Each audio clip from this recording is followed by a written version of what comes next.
Eskerrik asko, presidenta, senatari jaun-andreok, arratsaldeon. Mozio honetan eskualdetako eta eremurriko hizkuntzen Europako itunaren inguruan aritu gara.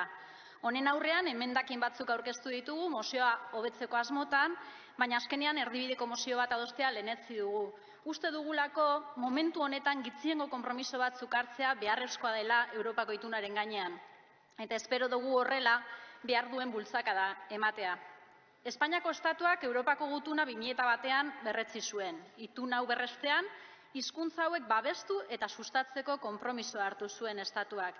Eta konpromiso honi jarraipena egiteko kontseilu bat eratu zen. Urte guzti hauetan, 5 bilera besterik ez dira egin. Are gehiago, Europako kontseiluak egindako ebaluaziotik, euskarari eragiten dioten gomendioetatik, bat bera ere ez da bete. Honek auzitan jartzen du estatuaren borondatea. Europako kontseiluak emandako gomendio batzuk aipatuko ditut. Justizia administrazioan botere judizialaren lege organikoaren 231. artikulua aldatzea proposatzen da, hizkuntza eskubideak ez ezik, defentsa eskubidea eta babes judizial eraginkorrerako eskubideak urratzen direlako. Honen inguruan ez da ezer egin. Euskararen ezagutza duten lanpostuak ez direla nahikoak esaten da. Agerian uzten da gainera, ofizialak ez diren hizkuntzen ezagutza euskara baino gehiago baloratzen dela. Hemen esan den guztiz kontrakoa. 2019an, Espainiako gobernuko administrazio orokorreko 1026 plaza esleitu ziren Euskal Autonomia Erkidegoan, eta ez da euskara eskakizun orokor gisa hartu. Maiatzaren 19an, gure taldeak, Esquerra Republicana Euskal Herria Bildu taldeak, mozio bat aurkeztu zuen Europako Kontseiluak ohartarazi zuelako herrialdeek ez dituztela partekatu koronavirusaren inguruko informazio eta jarraibideak estatuko hizkuntza nagusia ez den beste hizkuntza guztietan. Alegia, salbuespen egoeretan ere, ez dela kontutan hartzen gaztelera ez den beste hizkuntzarik. Euskal Autonomia Erkidegoko erakundeetan ere, naiz eta aurrerapausoak eman diren, osasun arloa eta herrizaingoa, adibidez, behin eta berriz agertzen dira txostenetan. Herriek eta pertsonak haien hizkuntza erabiltzeko duten eskubidea giza eskubidea da, ez da kapritxo bat.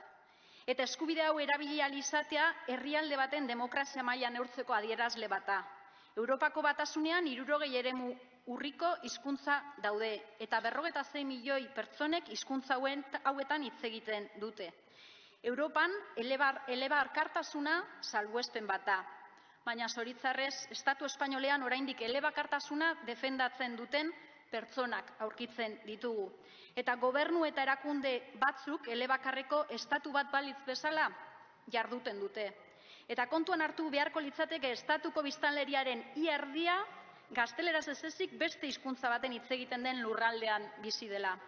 Sarritan goraipatzen da hemen ganbera honetan konstituzioa estatuko alderdien aldetik, baina konstituzioaren artikulu batzuk bakarrik axola zaizkizuela iruditzen zait. 3. artikuluan aitortzen da hizkuntza aniztasuna aberasgarria dela, kultura ondarea dela eta errespetatu eta babestuko dela. Ez dakit sinesten duzuen hizkuntza aniztasuna aberasgarria denik, baina nik aitortzen dizuet euskal hiztuna izanik ez naizela askotan errespetatua eta babestua sentitu. Sarritan gutxietsi da gure hizkuntza, háblame en cristiano esaten ziguten.